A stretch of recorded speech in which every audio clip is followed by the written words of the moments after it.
સુરેન્દ્રનગરના ચુડા તાલુકામાં વીજ લાઇનમાં શોર્ટ સર્કિટ થતા ખેતરમાં ઊભો પાક બળીને ખાક થઈ ગયો છે।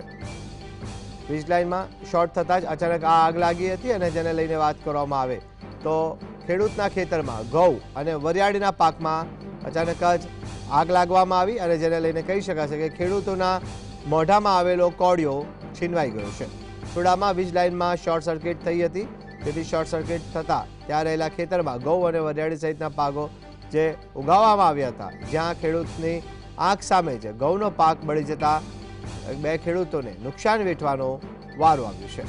આગની ઝાડમાં વરિયાળીના પાકને પણ ભારે નુકસાન થયું છે, જેથી ખેડૂતોમાં વીજ કંપની સામે આક્રોશ છે। કરવાળા ગામે જે વીજ લાઈન શોર્ટ થવાથી ઘઉં અને વરિયાળી અને ટપક ત્રણેય વસ્તુને નુકસાન થયેલ છે।